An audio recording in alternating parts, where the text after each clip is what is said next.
tonight I'm pleased to introduce our speaker for tonight, Victor Woods, who's a member of the Second International Baha'i Council, and he will be speaking tonight on the ghost dance.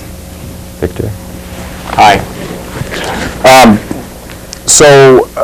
People have heard about the ghost dance, I'm sure. It's kind of one of those things that people who are into Native American things, they kind of identify with to a certain extent. A friend of mine back east, he's a sculptor and an artist, and he makes different types of things, and he makes these iron beds. And he made this one iron bed, and he called it the ghost dance bed. The ghost dance is something that has a lot of different connotations to it. But what is it that you think of when you think of the ghost dance? Well, you think of the Native Americans, the Sioux, you think of maybe Wounded Knee. And Wounded Knee was at the Pine Ridge Reservation in South Dakota, where in 1891 this ghost dance came to a certain type of end with the massacre that occurred there. Well, what the ghost dance is, or as it was seen by the white people back in the 1890s in this country, it was seen as a movement by the Native Americans to rid their land of the whites and to restore the land back to their old way of life. Well, so now what is it what comes to your mind when you think of the Native American old way of life? Well, you think of, buffaloes and teepees and riding on horses and shooting guns and living off of the land and that type of thing, That's the Native Americans' old way of life. Well, that's not that much of an old way of life, because it wasn't but for a few hundred years before last century that the Native Americans never saw a horse before. They never saw a gun. Okay, what I'm going to do is I'm going to go to this map up here, and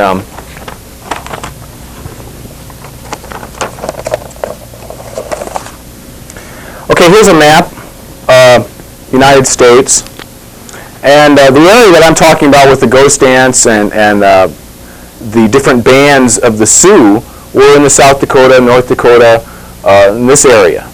Well, the original area of these people, of the Sioux, was here, was in Minnesota at the Mississippi headwaters.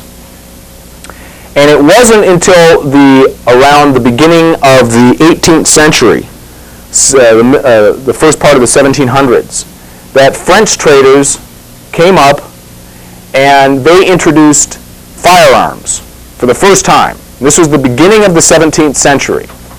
They introduced firearms, and the sworn enemy to the different Sioux bands was the Chippewa. And the Chippewa received these firearms, and with this advantage over their enemy, the Sioux, they drove them westward into different areas. And before, they lived in this area, which was a wooded area, and they lived in little tiny wickiups. They had dogs as their animals of burden. They didn't have horses. So when the French traders came up and gave these weapons, the Sioux were driven westward. Okay, now who are the Sioux? Well, Sioux is a name that was given to them, and it means enemy. It doesn't mean, that's not their name. The name of the Sioux people are Lakota or Dakota, and this means allies. And this is referring to how that there's many different bands of the Lakota nation.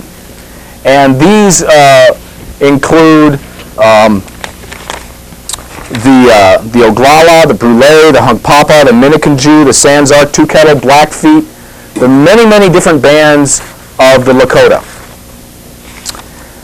Okay, so they were driven westward during the beginning of the 1700s. And then they began to adopt a way of life that adapted to the area that they were now living in. This way of life, before living in the North Woods, they were living off of deer and fish and berries and things like this, but driven down into the plains, they started living off of the thing that was the most abundant at that time, which was the buffalo. So they started following the buffalo, and they became nomadic peoples. So they were driven westward into this area, and so this old way of life isn't such an old way of life after all. Actually, it was something that was that came about after the introduction or after the coming of the white people into this country. They brought the guns, they brought the horses, and it changed the Native Americans' life completely. The people had been living like this for thousands of years. And then the white people came and changed their life completely. Now, the ghost dance. Now, this happened at the end of the 1800s. So it was only like about not even 200 years later that these Native American tribes started banding together and started performing this ghost dance. And this was a very, very important dance, a very, very important movement for the Native Americans. Not that it was an effort by the Native Americans to bring about some sort of thing that would take the white people off of the land and bring it back to the way it was. But what it was a unification of the Native Americans. And it came from an individual from Nevada. He was a Paiute Indian, and his name was Wovoka. And here we have a picture of him up here. That one right there. Okay, there's Wovoka. And Wovoka began teaching the ghost dance. And he was a very upstanding Native American, as seen in the eyes of the white people in his area. He was very truthful. He was just a very upstanding, very good moral character person. But then all of a sudden, he had a vision. And what he said is that he was taken into the spirit world, and he was given the vision of this ghost dance. And what the ghost dance, what he referred to it as being, he referred to it as being a ghost dance or a spirit dance. And that when the Native Americans danced this dance, they were to resurrect, in a sense, their relatives and all their old ways and teachings. But the main point of the ghost dance was the return of Christ. What Wovoka was telling all these different Native American tribes, and it wasn't just the Sioux. It was the Sioux, it was the Arapaho, it was the Cheyenne, the Kiowa, the Blackfeet of the Sioux. It was just all these different tribes all over the country. And here, if we get a shot of this down here, this map at the bottom here, it shows the area which it was all over the West. These are different areas that were affected. And these are the different Native American reservations that the U.S. government put them on. And the Native Americans in all these areas, they were becoming united in this one common goal, or this one common belief in the ghost dance that Wovoka was teaching the people about. The main point of his message, though, was that the Messiah had returned, and that the Native Americans needed to unify themselves together.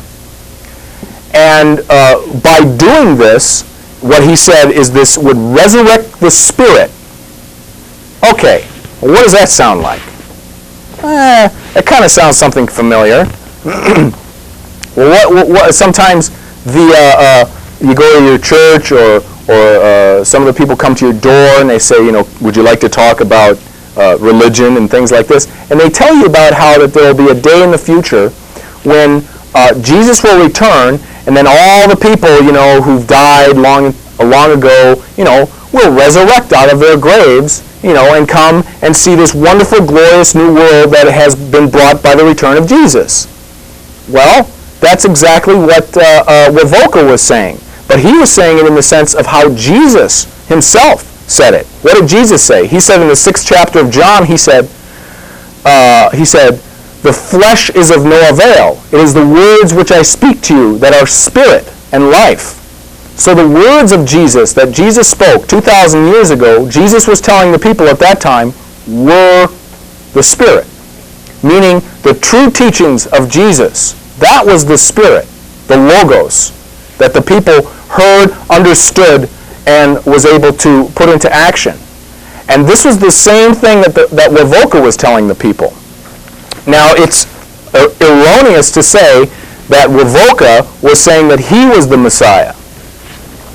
This is a book. It's by a man named James Mooney, and he actually met Wovoka, and it's referred to as being the most accurate study that's ever been done of the Lakota and of the Ghost Dance movement, the Ghost Dance religion, and the Sioux outbreak of 1890. This man was alive during that time, and he went around and he interviewed all of the different tribes that was participating in the Ghost Dance.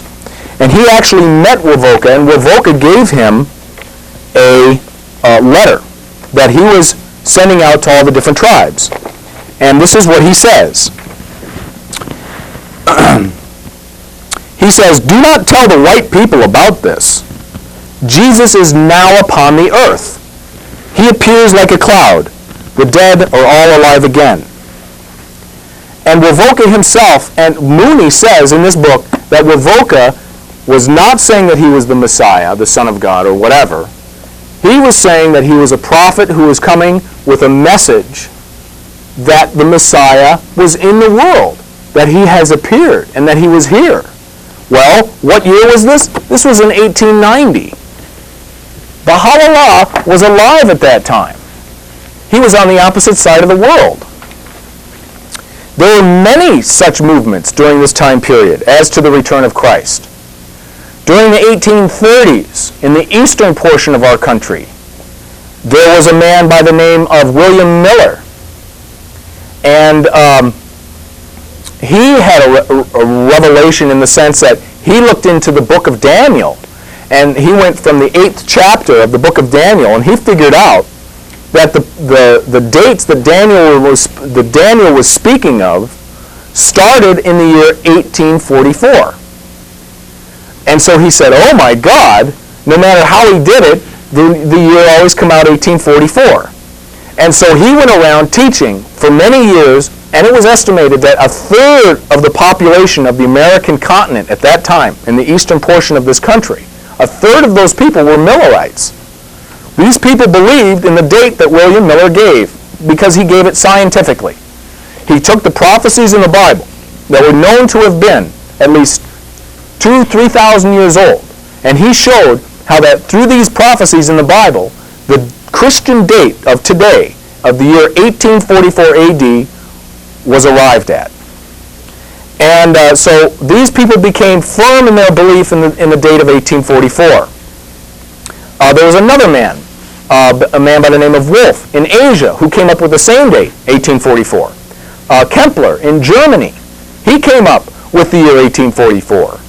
And some of the people who were followers of Kepler went to Mount Carmel in Israel and set up these temples, or these shrines in a sense, and became the Carmelite monks. And they thought that Jesus, if he was going to return, he was going to return to Mount Carmel, because this was the holy mountain of God in the Bible. So all these people all over the world started getting this date of 1844. But none of these people knew each other. They never talked to each other. but they all came up with the same date.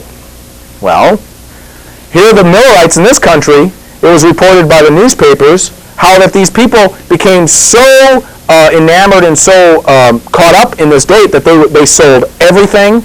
They gave up all of their property. They gave up their jobs. They gave up everything they owned so that they could be there for when Jesus Christ would come floating down out of the clouds, and then they would all be whisked up into the air to meet him. And so there was J.C. Penney, I think it was, that was around at that time. And they were selling these white ascension robes that the people were buying. They were like little, bathrobes or whatever they'd put on. And they were making a killing with these people, selling these robes. And then the people would climb up into trees because they thought that they would get closer to Jesus and that he'd see them first or things like that when he would come floating down. Well, the sum of it all is that in 1844, when they were all waiting for him to return out of the clouds, come dropping down out of the sky, that didn't happen. And so the people were dismayed. Many people, went crazy. It was a horrible scene.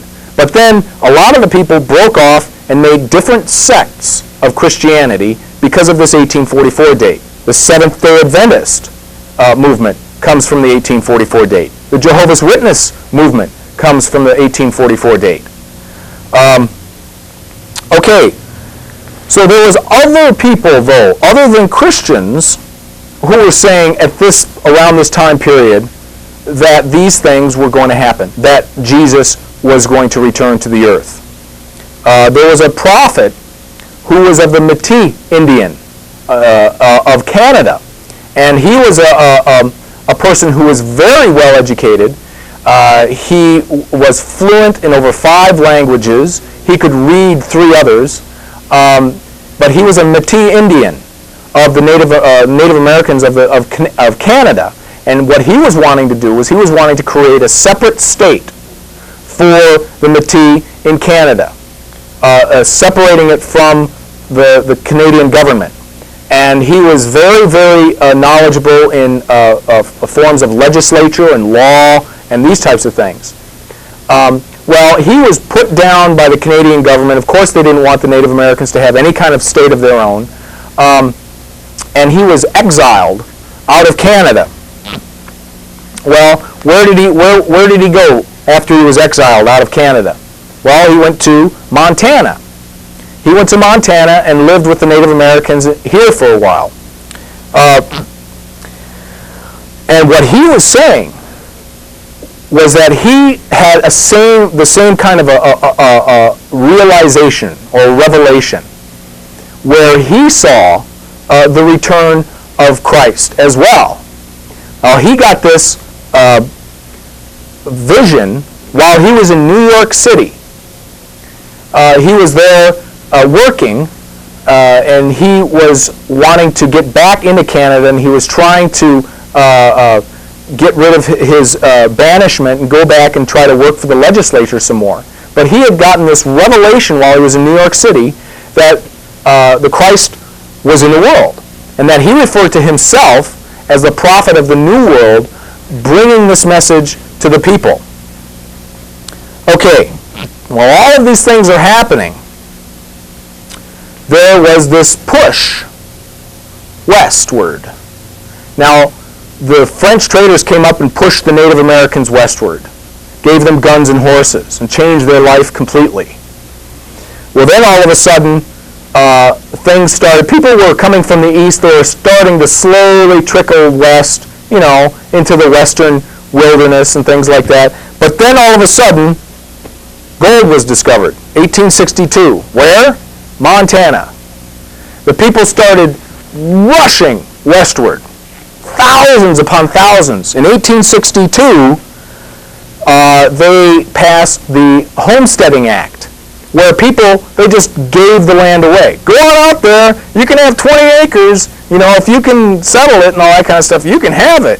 So thousands of people were just rushing westward. All of a sudden, in a matter of a few hundred years, Here's this country, America. It's just all of a sudden there's this little slow trickle of white people, then, in a matter of a few hundred years, it just, whoom, there's just this huge push westward. Okay, all of this stuff that was happening, all of these things were happening at the same time that Baha'u'llah was alive. And Baha'u'llah was writing to the kings and the leaders of the world. He wrote to the president of this country. He wrote to the Pope. He wrote to Queen Victoria. He wrote to Napoleon. He was writing to all these people all over the world, proclaiming himself as this one, as the one that the people were expecting. But not the fact that they were expecting him to come as he did. How were they expecting Christ to return?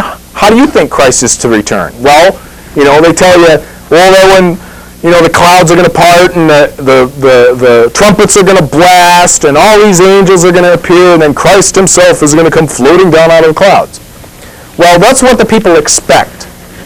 And God is all-powerful.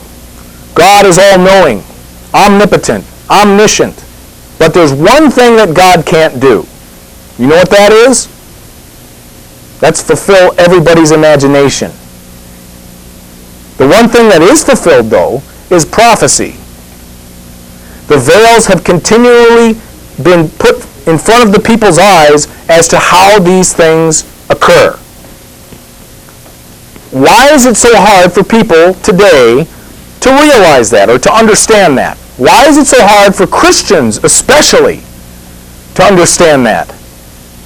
2,000 years ago, the Messiah whom they believe in came and did not fulfill the people's expectations back then.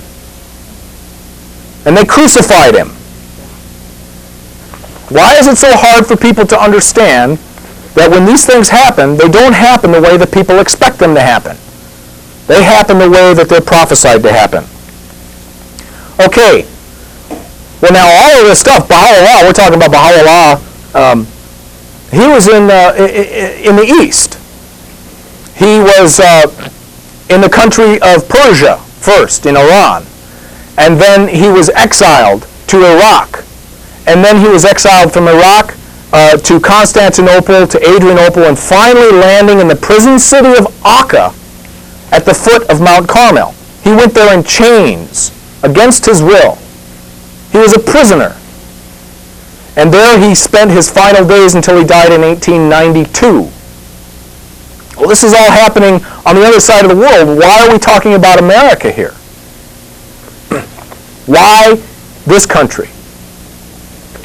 Okay. Well, this country was just like some kind of lost, bizarre place until Columbus discovered it, right? Well, what they're finding out these days is that there have been peoples from all over the world that have come to this country, and they've left their mark here. Christopher Columbus wasn't the first one to get here. I mean, people say, "Oh yeah, well, Leif Erikson, Well, what about the Phoenicians? What about the Basques of Spain, or the Punic peoples? What about the Egyptians? What do you think about them? Well, they came here, and it's a proven fact that they came here. This book by a man named Barry Fell is entitled America BC, and it's ancient settlers in the New World. And he shows by all the different types of script that have been carved in the rocks, the different types of temples that have been discovered, the different types of hieroglyphics, Egyptian hieroglyphics, Egyptian carvings on steles found in Davenport, Iowa. Here we have a map up here, and this is showing some of the places where these things have been found. For instance, Egyptian hieroglyphics. There have been the Celtic Ogham script, the Iberian Punic script, evidence that the Libyans came here. And a lot of this was, the reason a lot of these people came here, all of these different peoples from different parts of the world came to this country, was because of a lot of the mining, the natural resources that occurred. Down here, he shows that there was a huge copper industry where they would come through the St. Lawrence Seaway into the Great Lakes and then down the Mississippi River. And this was like a constant occurrence. They had a copper mining trade established with the Native American population here in this country thousands of years ago. There was, there were so many different people that came here. So why is it that then we say, or you get taught in school, that, oh, Christopher Columbus discovered America? Why do you get taught that archaic stuff? Oh, it's actually not archaic. It's false. He didn't discover America. Why is it called America? Because there was an explorer. His name was Amerigo Vespucian, who that's where he discovered the North and South American continents, supposedly before that. But there were peoples, like I was explaining, from all over the world that came to this country. And that Christopher Columbus wrote a book, The Life and Voyages of Christopher Columbus, which he said which was his book of prophecy. It's probably not a very good, you can't see it very well, but let's see, somewhere. But that's kind of a photocopy of it there. And what he says in there, in the book, it talks about how that Christopher Columbus was certain he had approached paradise upon his discovering the New World, for he believed that the fresh water he found in the Gulf of Paria had its fountain in the 4 rivers of the Garden of Eden. He believed he was fulfilling prophecy through his discovery, and that he was opening the way for the end of the world and ultimately the millennium and the return of Christ. Well, so then, how did Christopher Columbus discover America? Well, he talks about in his books about how that he had maps to America. Well, there's a man by the name of, what's his name? Oh, Charles Hapgood. And he was the author of a book called Maps of the Ancient Sea Kings. And these maps showed, for instance, Antarctica. And we have Antarctica now as just this one big mass of ice. Well, in these maps of the ancient sea kings, it showed it a little bit north and split into 2.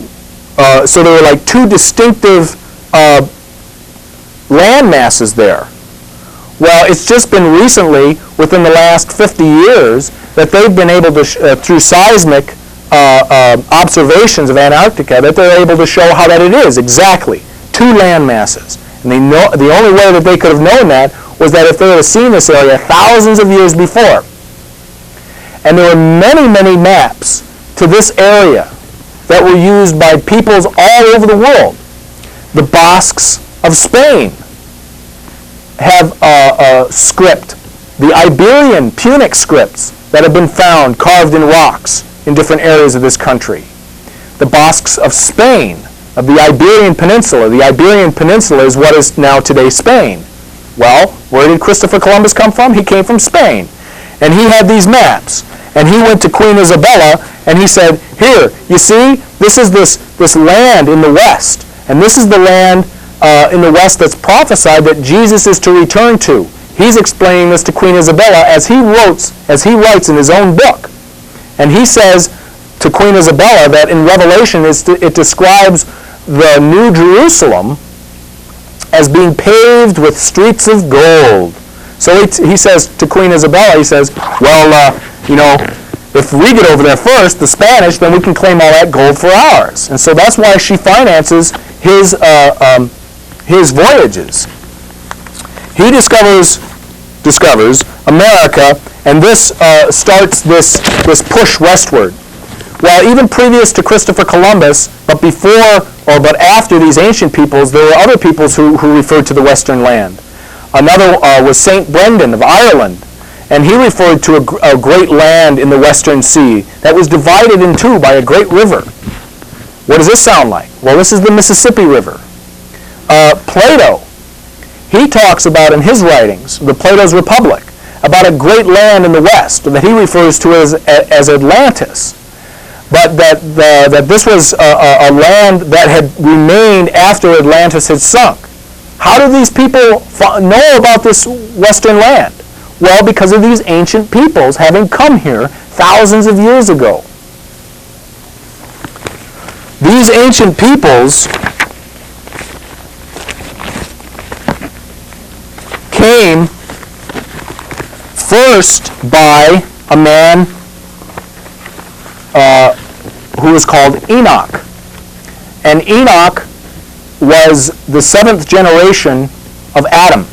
If you look in the genealogy in the 5th chapter of Genesis, it gives the genealogy of Adam, and it talks about how that Enoch is the 7th of his generation. And Enoch is the only one recorded in the Bible as being the only one who doesn't die.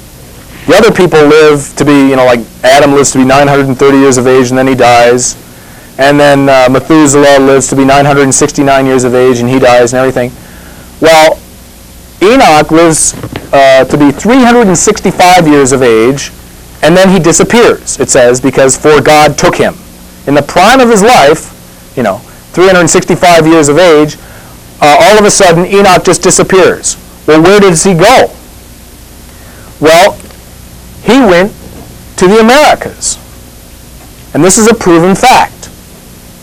Thor Heyerdahl showed how that the people of these areas in Egypt, of the alluvial plain of Egypt where the Nile runs into, these people built boats out of the papyrus reed, and that he was able to build a boat out of these reeds, and he did a transatlantic voyage.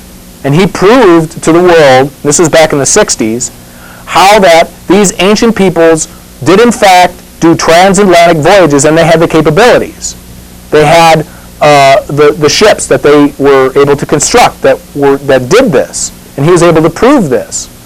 Well, it was in Egypt that they came over to the Americas in about 3500 BC. And these were one of the first ancient peoples that came over to America. Why did they come over to America that long ago, the Egyptians? Well, what do you think of when you think of Egypt? You think of what? Well, you think of the pyramids. A man by the name of John Cramlin in 1933, who was a geologist, did a study of all the stones contained within the pyramid, and he was able to determine the origin of every single stone in that pyramid.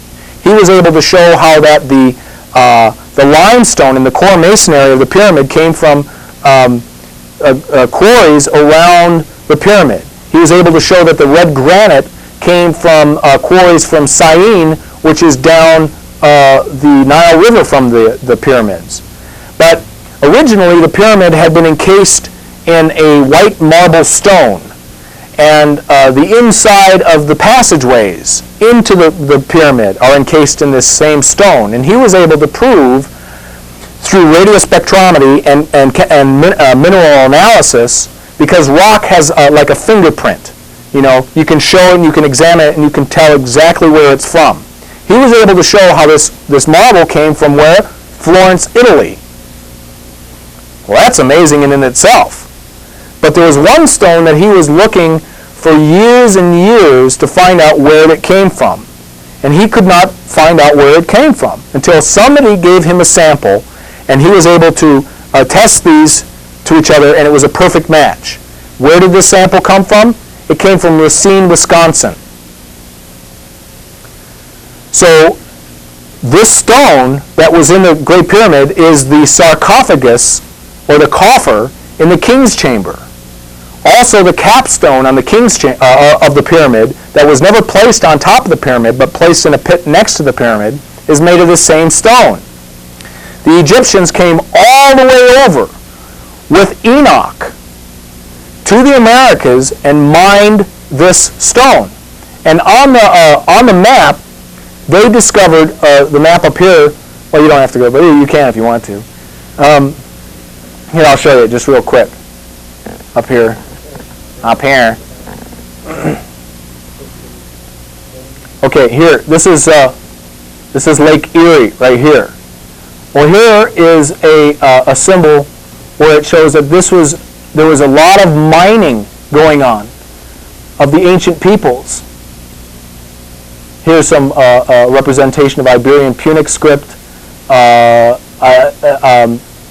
evidence of Libyans having been there, and they found a Egyptian hieroglyphic stele in Davenport, Iowa. But here in Wisconsin, there was evidence of a lot of mining going on. And the first mining that went on was the mining of this black granite that was taken back to Egypt and put into the pyramid.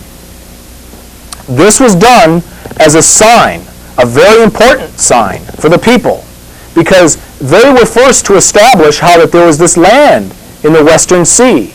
And then after this, there was a huge rush of these ancient peoples to this country, and they established trade routes in this country. Fur trades, mining, copper, metal. They had a lot of different types of trades going on in this country. Okay, so where does all this start? It starts in an area of eastern Turkestan, and this is called the Tarim Basin. Now let's see if we can get this. Can you get a little closer? Okay. Well, this area right up here, that's the Tarim Basin. And if you had a topographical globe, it would look as if it's right above India. It would look as if somebody had put their thumbprint into the globe. If you have one at home, you can take a look at that. And this Tarim Basin is the place from where Adam came from and went into the area of Mesopotamia. And teaching. He went, it says, in a lot of the different ancient manuscripts, it says in a lot of the different ancient manuscripts of these people, for instance, the Egyptians, the Sumerians, of whatever the area is today is Kuwait, the people of the Indus River Valley, of which is today is India. They all have different accounts of 7 people coming to them, who were 7 generations of people. And they literally gave the people everything. They gave them the first forms of writing. They gave them the first forms of mathematics, the first forms of culture, the first forms of laws, the first forms of agriculture, the first forms of laws, the laws of marriage and divorce. And what happened was that about 6,000 years ago, Adam came out of this area of the Tarim Basin, going to all of these different areas and establishing civilization for the first time. And they have accounts in their ancient records of these people. Now, in the Sumerians, they refer to him as Anu, Adam. They refer to Adam as Anu. And they refer to him in the Indus River Valley as Manu.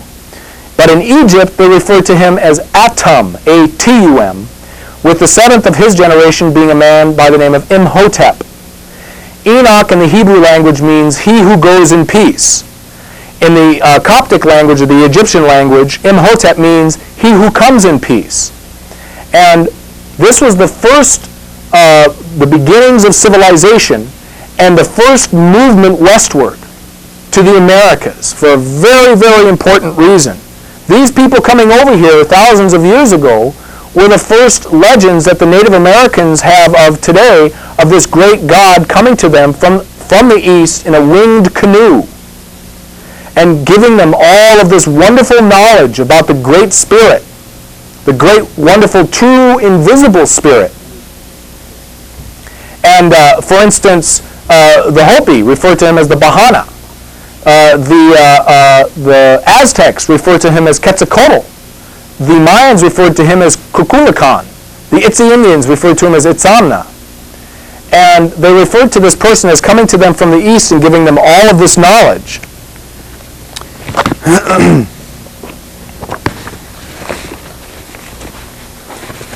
Well, this is where the Native Americans were first established in their legends and in their history. They had influences from the ancient peoples for millennium. But it wasn't until just recently, within the last couple of hundred years, that the Native Americans, have been stripped of their land. Previous to that, when these ancient peoples came here, they traded with them, they dealt with them, they lived with them. A lot of the Native American words and language are intermixed with these ancient languages. They lived in harmony with these people. But then all of a sudden, we had this push westward by the white race, and then there was this devastation that's occurred. Well, what I'm trying to show is how that the Americas was very important for the fulfillment of this plan of God's. And the plan of God, this is Baha'i Phone In Live, the plan of God, as we teach in the Baha'i faith, is that God has sent to the world 9 great manifestations of himself. And these 9 manifestations are like pure and finely polished mirrors that reflect God to the people. And these 9 that have come in the last 6,000 years are Adam, Moses, Krishna, Zoroaster, Buddha, Jesus, Muhammad, and 2 within the last 150 years, the Bab and Baha'u'llah. And Baha'u'llah being the fulfillment of the return of Christ. And as Dave was explaining, that Christ is a word which refers to a genealogy. This is why the New Testament opens up with the first verse of the first book of the New Testament, the book of Matthew. The first verse, this is the book of the genealogy of Jesus Christ, the son of David. This is what Christ means. It refers to his genealogy. It refers to his lineage, and how that Jesus was a male line sperm descendant of King David. This is why it's very important to understand this. The reason being is because there are 2 Christs prophesied to come up. One who is to suffer and die, and one who is to be a redeeming Messiah. Okay, and this is something that was taught by Ravoka in this ghost dance.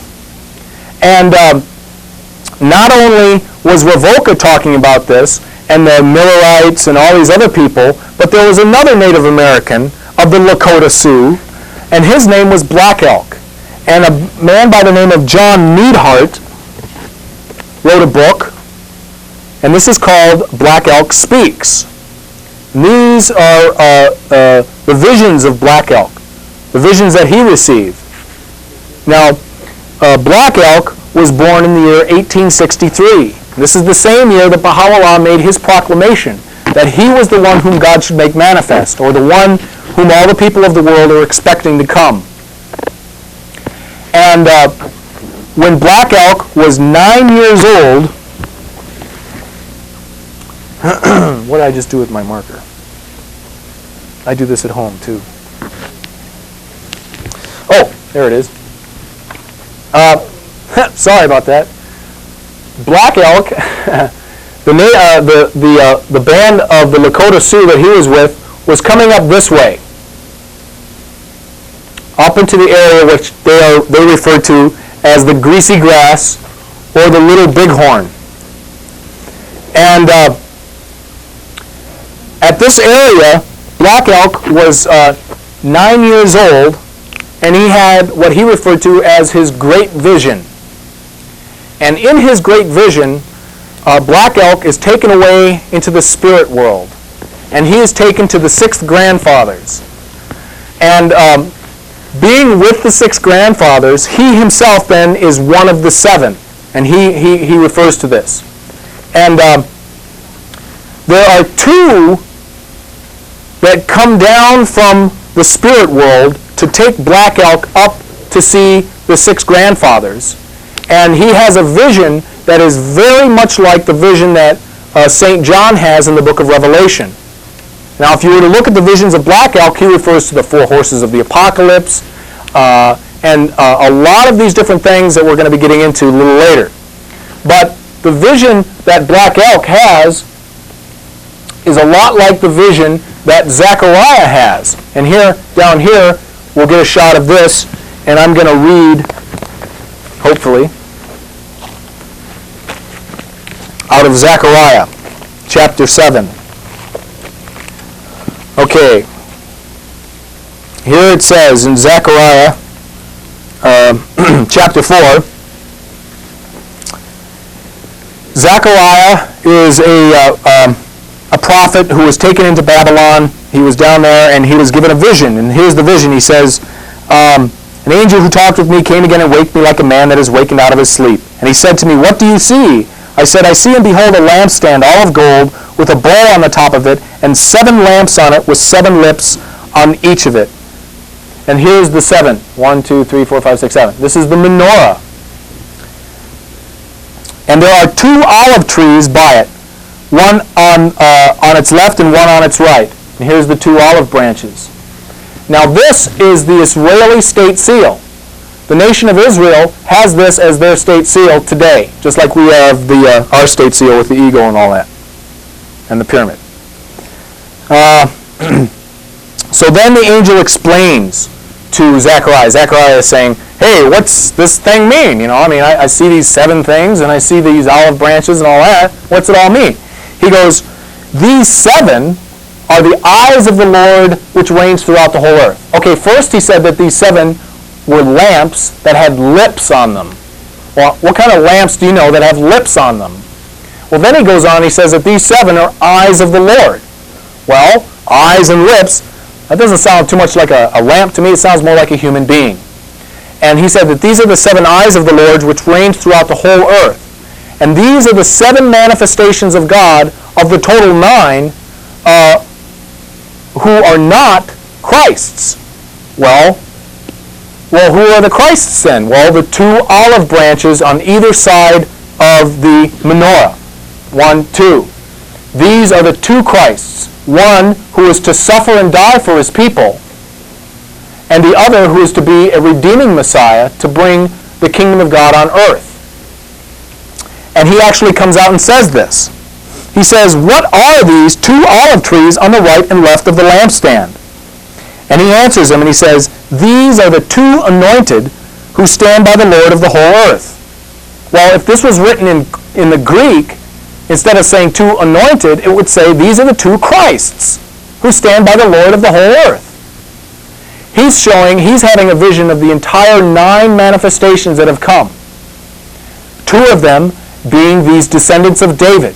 And the reason they use the olive branch to symbolize this is because the high priest would take olive oil and anoint the king, the Messiah, on his forehead with olive oil, signifying enlightenment.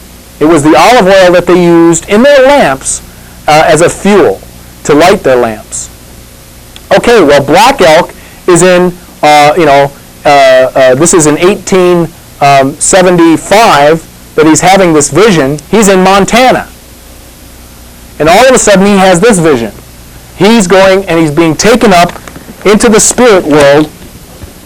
Sorry about that. It's kind of a little hectic here.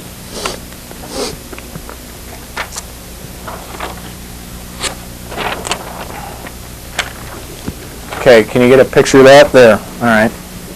Well, anyway, he's being taken up into the spirit world, and he has. This is a painting that was done of his vision. He has the rainbow in his vision. He meets with the 6 grandfathers under the rainbow, and he's having this vision while he's in Montana.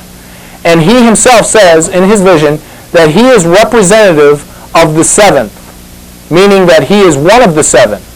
Well, he has these 2 people on the side of him. These are the 2 that came down from the spirit world to his mother and father's teepee and took him in the spirit into this vision. And these 2 are the 2 Christs. And this is exactly like the vision of Zechariah, where he has the 7 lampstands and the 2 olive branches on either side. Here's the 7 here, and then there's the 2 anointed on each side. And so Black Elk was having this vision when he was coming into Montana. Sorry about that. What? Okay. Now another person is coming into this picture now. The ghost dance movement was a movement that was being shunned by most of the white people because they looked at it as some kind of a militant type of movement that was going to they were going to try to take back their land and wage war and all this stuff. But Wovoka was very, very specific, and he said that that the people were to be very, very peaceful, that they were not to harm any people, that they were to treat all people, red and white, and all colors, with respect, that they should do kind things to one another. He was teaching a very benevolent message. And these Native American tribes that had been previously warring with one another would come together in this ghost dance without being enemies. And so it was a very peaceful teaching. And so he was saying these things in Nevada. And the state next to Nevada is Utah. And one of the only groups of the white people that were joining in with the Native Americans were the Mormons. The Mormons were very, they thought that the ghost dance movement was a very significant movement. Well, the Mormons came out because of the visions of Joseph Smith. They came out west because of some of the visions that Joseph Smith, the founder of the Mormon religion, had, where he saw this country being completely ravaged by a great war. Abdu'l-Baha, the son of Baha'u'llah, referred to Joseph Smith in his writings and said that he was a seer who saw these things happening. And but what happened was that Joseph Smith was killed by his own people in 1844. And a man by the name of Brigham Young kind of took over things and made it into his own gig.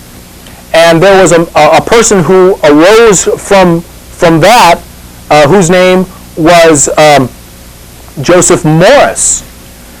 And Joseph Morris is not very well known, not a very well known Mormon. But what he was he could be likened to the person Martin Luther, who was a reformer of the Catholic Church. Morris was kind of like a reformer of the Mormon Church, where in Brigham Young's doctrines, a lot of the original thoughts and concepts and visions and things of Joseph Smith was being thrown out. Well, Joseph Morris was a person who came to reform the Mormons, and there was about 1,000 of the Mormons came with Joseph Morris into an area in Utah, and they established a community there. And they were all in the expectation again at this same time period for the return of Jesus. Well, this was around during the Civil War, and a lot of the troops went back to fight the Civil War, and they were originally protecting the Morrisites, but then Brigham Young sent out a Mormon militia against Joseph Morris and the Morrisites at Kingston Fort, and literally massacred these people there. Surrounded the fort with artillery and just bombarded them for days until there was a lot of people who were killed, and Sheriff Burton, who was heading this militia, went in and shot Morris dead himself. And so it seemed as if this Morrisite movement was being scattered. Well, a man by the name of George Williams arose, and he had visions of his own that the Morrisites referred to. And George Williams had a great and spectacular vision. In 1863, again, the year 1863, he had a great vision where he looked towards the North Country, specifically in Montana, in the Deer Lodge Valley, and he saw the return of Jesus in the Deer Lodge Valley. And so thus, the Morrisites began to flock to Montana in the Deer Lodge Valley. And the original settlers of the Deer Lodge Valley here in Montana were these Morrisite people. And a third of the Deer Lodge Valley, from Butte to Garrison, a third of the people who live there are descendants of these Morrisite people. Here's a, sorry, just pop up, but there's a picture of George Williams. And this is the man who's seated. He had visions of the Deer Lodge Valley in Montana at this same time period, where there was Louis Riel, who was in Canada, who was talking about it. He was coming down into Montana. He had a great revelation. There was all these Native Americans coming here. There was just this huge push into Montana. And he said specifically the Deer Lodge Valley. Now, John Erdeley, who was seated to the left of George Williams, or who was standing to the left of George Williams, he was a member of the original Montana legislature. And he was his, let's see, right-hand man? Yeah. He was George Williams' right-hand man. Now, this Morrisite movement in the Deer Lodge Valley is an amazing thing. The people here in Montana, they're so into their own history, but they don't know about the Morrisite movement, which is like the pinnacle of the last, almost the pinnacle of the last 6,000 years of our world's history. George Williams had many visions referring to this area. He had a vision, and we found the actual, this is a photocopy, you don't have to focus in on it, but there it is. But this is a photocopy of original leather-bound, handwritten diaries of George Williams, where he gives these descriptions of prophecy himself. And here's one of his prophecies that he got in visions that he received in the year 1867, where Muhammad appears to George Williams. And George Williams, he's a Mormon Christian, right? So this guy's having visions of Muhammad. What's going on? He describes Muhammad as this person who appears in this green, big, beautiful green flowing robe and a green and white turban. And it's very significant because green is the color of the family of Muhammad.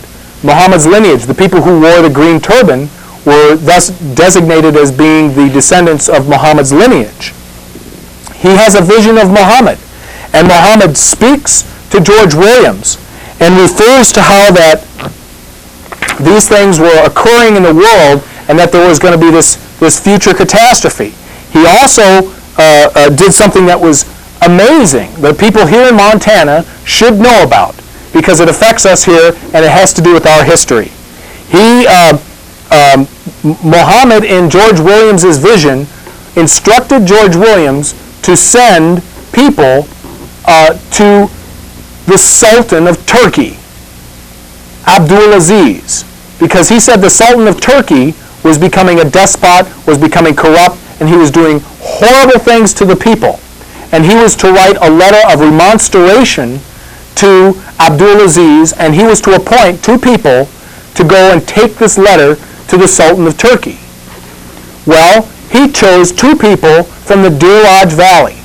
They took this letter of George Williams, they sewed it into their collar, and they traveled all the way to Turkey and delivered this message of George Williams, a prophet, Morrisite prophet, that referred to the Deer Lodge Valley. These 2 people came from Deer Lodge and went to Turkey and gave this letter to the Sultan of Turkey.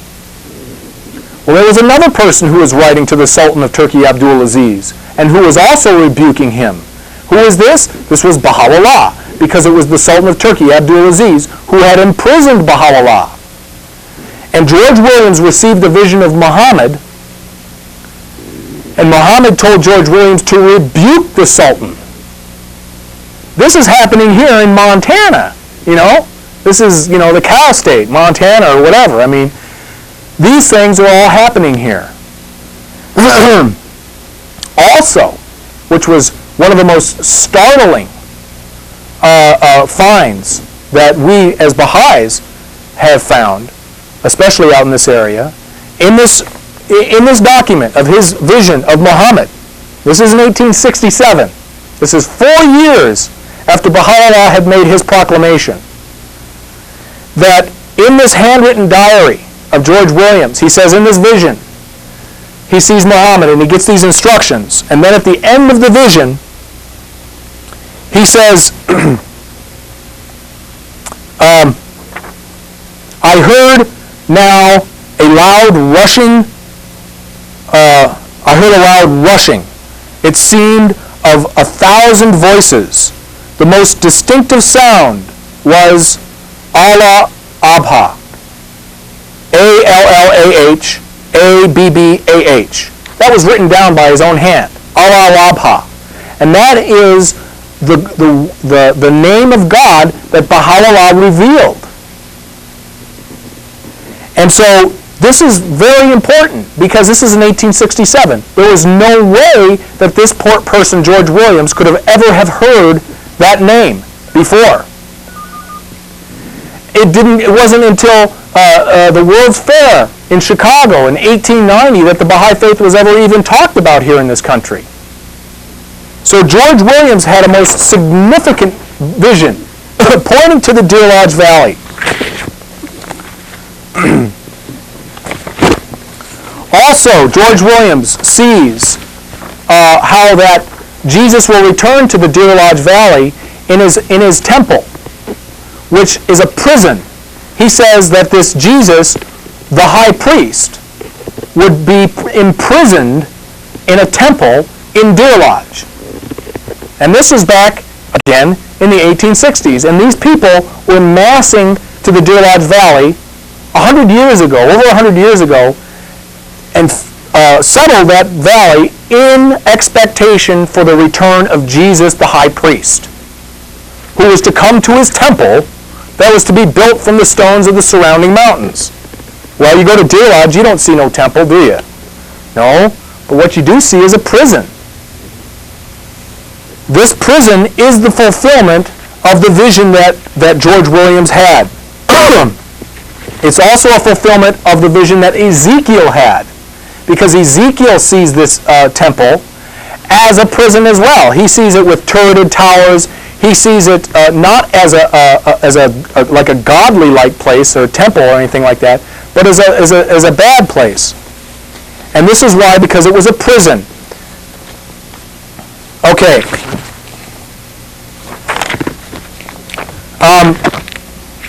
Here I have another, talking about what I was just referring to here. Here is a picture from a book by the name of, by the author Stalker, which was the prophecies of Ezekiel, the book of Ezekiel revealed. And here is a picture of the front of the new temple of Ezekiel's vision. And George Williams was also saying that this would be the place, Deer Lodge would be the place of the heavenly city. And I'll show this other clipping here in just a second. Okay, well, what's this?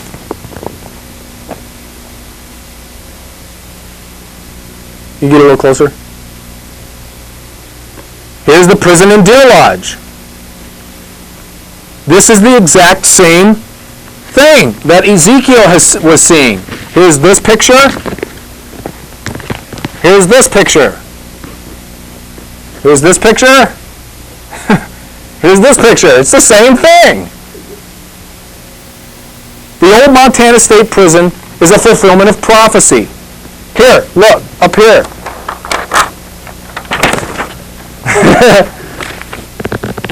This is an article from the Montana Standard. Deer Lodge, once thought to be the site of the Second Coming.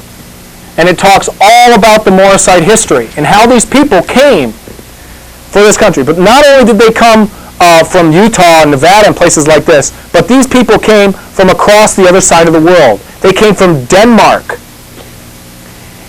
because they recognized that the prophecies that George Williams was talking about was a fulfillment of their own ancient Danish prophecies or Scandinavian prophecies of how that there would be this great world in the West, and that this would be the place of the coming of the kingdom of God on earth. And these people were following their own ancient Danish Scandinavian prophecies. And many of the Morosites, oh, we're going to have to do a tape pretty soon? We're going to do it now? Okay, we'll do it now. We're going to stop now, and then we'll be back. So stay tuned, but don't turn that channel, because we got more.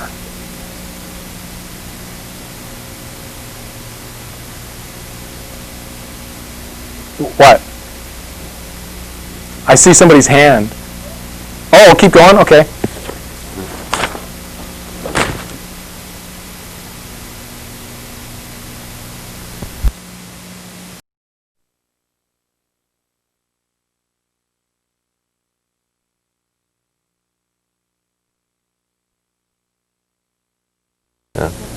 Okay, no calls.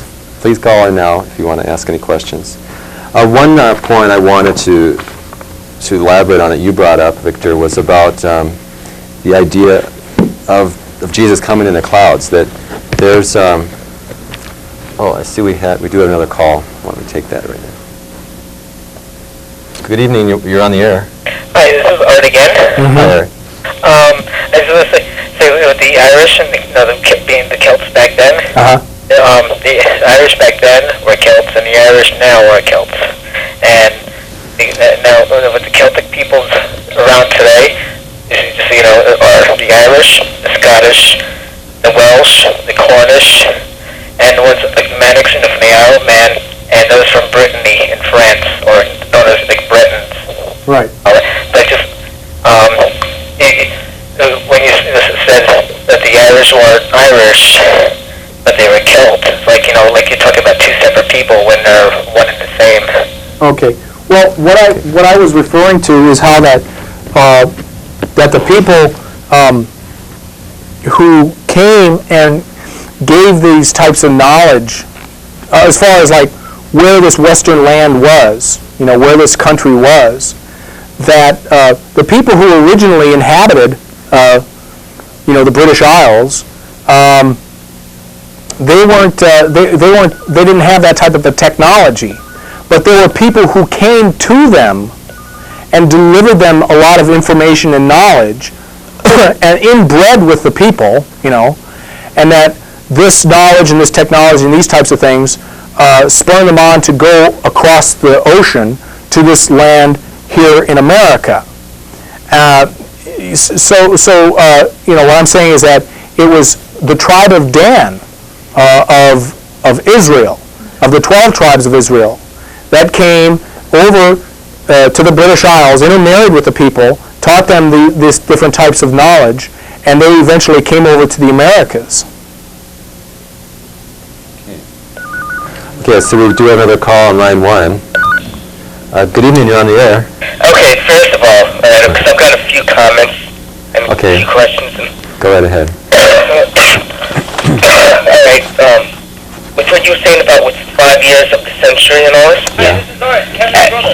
And couldn't 5 years from the century be the year 2005 and not 1995? Well, and also, okay, I'll let you answer that. Sure. Oh, why don't you ask your other question? Okay, and also I was wondering, what university professor said that the thing with May 25th will happen at 11:30 a.m. on the 25th of May? Alright? Yeah. He tends to babble a little bit. Buddy. And I'm just wondering, whenever stuff happens, right? You guys, you always say that you predicted this stuff. Right. But we only hear about you predicting the stuff after it happens. And before it happens, we don't hear anything. No, I don't agree with you there. That I can show you. We can show you next week. We don't have the tape lined up this week, but I can show you tape from last year, 2 weeks before the Hebron massacre, and we have a chart similar to this, the diagram that I showed you tonight, where we pointed to that date of February 26, 1994, exactly 8 p.m. We said on that day that we believed something would happen that would be the bungling of the UN, and this did take place exactly at that time, at that date. Also go November ahead. 26th. Okay. Okay. Hold on. Yeah? And I'll answer your other questions too, but... Okay, I've got one more comment. Okay. With I forget his name, but the other guy who... Neil?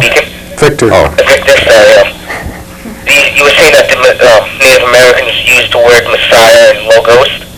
The Native Americans didn't use those terms until the Christians came over here. To define their deity, or whatever you want to call them, they used the Great Spirit, not Logos or Messiah. Okay. So Here's my brother. Well, so what? I mean, Did you have a question, or was... I thought you were going to answer. well, yeah, I was going to say, I mean, yeah. I mean, I hear you, but what's your point? Okay, hold on. My point is that, like I said, the Native Americans used the term Great Spirit, not Logos the Messiah, like you were saying that they did, until the Christians came here. Well, of course. I didn't say anything otherwise, because the point of what I was saying was that the Christians did come here and did teach them about these things, and did teach them about the Bible, and taught them about Jesus and this type of things. Nevertheless, the person had these visions and referred to how that, and he used the word Messiah. Of course, before they used the word, when they were talking about God, the one true invisible God, which pervades all time and all space, is closer to you than your own jugular vein and your own breath. You can't see, you can't touch. They referred to that God as Wankan Tonkin, the Great Spirit, or whatever, as far as whatever tribe. But the Messiah, that was taught, like you're saying, by the Christians. They recognized that. But yet this person, Wovoka, had a vision where he saw that the Messiah was in the world. I mean, there's so many of these different signs that go on for the people. It's like God's saying these people must be blind, seeing all the signs that have been happening for like the last 150 years, that the Messiah is in the world. Wovoka used the word Messiah. He used the word Messiah and Christ, referring to the return of the Messiah, or the return of Christ. So I see we got some callers here, so we better take them. Is it line... Hello, you're on the air. The comment I wanted to make, which is that there are hundreds, definitely thousands of Native American languages, and there's no way that gentleman who called earlier could definitively state that they did not have the word Messiah in any of them. A case in point is in the Hopi language, they have the word Messiah or Messiah, which I'm not sure what all the meanings of that were, but it was supposed to designate a person or a place that was to come in the future, and that the word Missoula is related to this Messiah. Messiah, what's the difference? A slight pronunciation change. And also with the Native American teachings, I understand that the Sioux tribes are having a large gathering or powwow in Wisconsin related to the white buffalo the last week in May, including May 23rd. And I wondered if this was a coincidence, or do you suppose this is related to this date that you guys have come up with? That's all I have to ask about. Thanks. Okay, thanks for your question. One of the points that Victor was making earlier, that's a good point about the Messiah related to the Hopi peoples, how similar to Messiah. One of the points that Victor was making earlier about Missoula, you were talking about a Native American name that pertained to Missoula. That's where the name Missoula comes from as well. It also pointed to this area. Right. Yeah, it's La Missoula Netiku. That's where the word Missoula comes from. And that Masala, I guess from what I understand, that that they're starting to, the Hopi actually are starting to recognize how that Missoula is a fulfillment of their expectations for Mazawa, and the place where the guardian land, the guardian spirit resides. So I think that was really interesting. That was a really good comment by the caller who called in, and that there were thousands of different dialects of the Native American tongue. But yeah, there was a lot of references in there.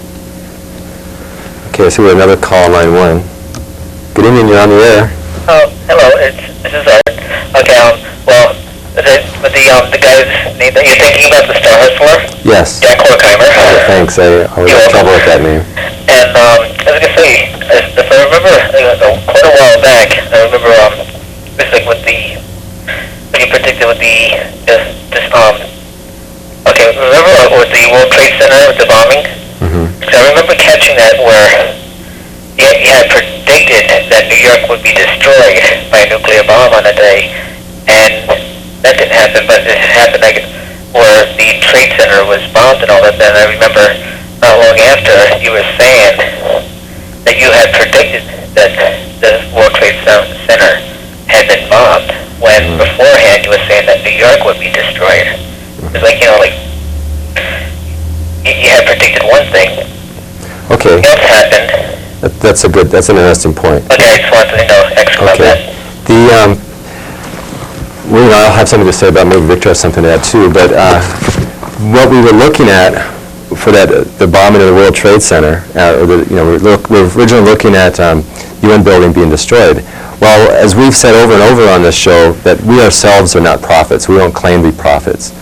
But we look into the Scripture and we see what the Scripture says, and then we make these predictions based on what we see. And what we see is that it describes that the seed of the beast will be destroyed. I believe that's Revelation 13. Is that correct? And so it describes the seed of the beast being destroyed. And another place it describes that this destruction is 100 miles in diameter at the new city. And so this is pointing to, we believe, which is New York City. And so looking at that, we began to try to figure out when this was going to take place. Well, we saw that it says that the beast will have its rule for 1,260 days, which is 1,260 years. And this period begins when this beast was first formed with the formation of the Holy Roman Empire in 731 AD. Well, it says that it then lasts for 1,260 years. Well, during that period of time, it was first formed with the body of the beast being the Roman or the Saxons and the Franks forming the body of the leopard. Their symbol was the Saxon symbol was Leo, and the Frank symbol was the pard or panther. And when you combine this, you get the leopard or leopard. This is the body of the beast being formed. Later, England became part of that empire, and later Russia. But then they also eventually broke away. Well, they were reunited when the United Nations Charter was signed, and then it survived up to today. But if you add the 1,260 years to 731 AD, you get 1991. Well, it was in this year where the Second International Baha'i Council was set up, and this Second International Baha'i Council is to evolve into Baha'u'llah's Universal House of Justice, the plan for world peace for the people. So its rule and power and authority came to an end in 1991. Well, then it says that the beast, I believe it's in Daniel 7, the beast has, its life is prolonged for a season and a time. And so in 1991, we have, November of 1991 is a Baha'i celebration, which was the month of the covenant, every November. But in 1991, again, it was in November. You add a season and a time, meaning a time is the same as a cycle or a circle or a year. So 1991 plus a year, it gets you to November of 1992, and then a season is about 3 months. We were looking at, in February 26th of 1993, that there would, the death of the beast would occur. And so looking at that, we saw that the Bible says that the seed of the beast would be destroyed. So we saw this as the end of that that beast, or the end of the power, or the life of that beast would take place then. But it happened different according to God's plan. This was actually a benefit to the people. That, if that had actually happened on that day, this wouldn't have had a chance for the people to get this message. Exactly. And did you want to add something? Yeah, that's exactly what I wanted to say, is that, say, well, you said it was going to be all destroyed by a nuclear weapon or whatever. Well, we gave you the date, and something happened in that date. Well, what does that say? That said that God is merciful, just like Dave was saying, and that God wants the people to hear this message. And these warnings happen over and over again. We do give these dates, and things do happen on these dates. But the people like to pick, and the people like to do things like what Jesus says is, he says, you blind guides straining on a gnat and swallowing a camel. You look at these little piddly things, but yet you're missing the whole picture. We're giving you these different dates and these different things, and things happen on them. We're saying that the Messiah has come, and the Messiah has come. We're saying that Jesus has returned, and Jesus has returned.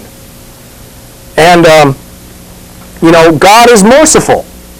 God doesn't want people destroyed who have the ability or the opportunity to be able to hear this message. And it's really important for people to wake up and open their eyes and clear all the junk out of their ears and listen to this stuff. He who has an eye, let him see. Who has an ear, let him hear. Hear this message. Okay, we've got another call on line 1. Good evening, you're on the air. I just want to say with that woman, with the one caller that the different dialects, but I don't know the different dialects, so she's right there. And also with what Victor was saying about the Hopi.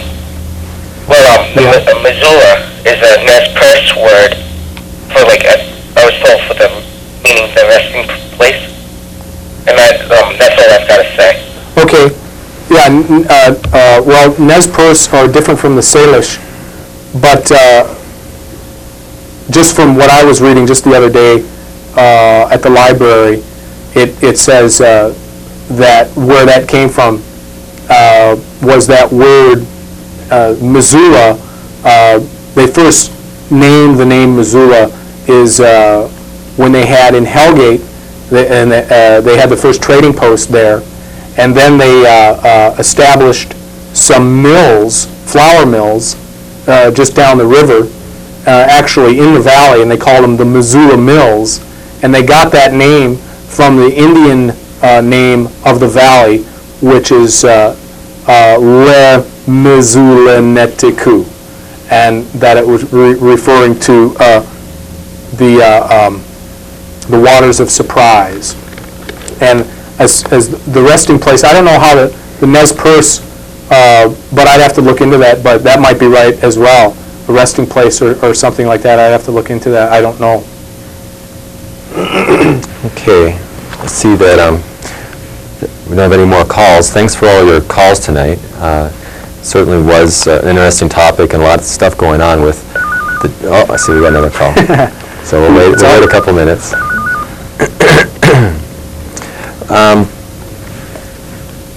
No? That's it? Okay. Okay, that is it then. We don't have any more calls. So again, thanks for your calls tonight. We'll have an update next week on this prophecy of Nostradamus, and we'll hope to see you next week. And again, to see a replay of this show, it'll be Monday morning at probably be about 11 a.m. And again, if you want to go to the Sunday service at 620 South 3rd West, 10 a.m., again, you'll hear introductory talk on the Baha'i Faith. Again, thanks for your questions tonight, and we'll see you next week.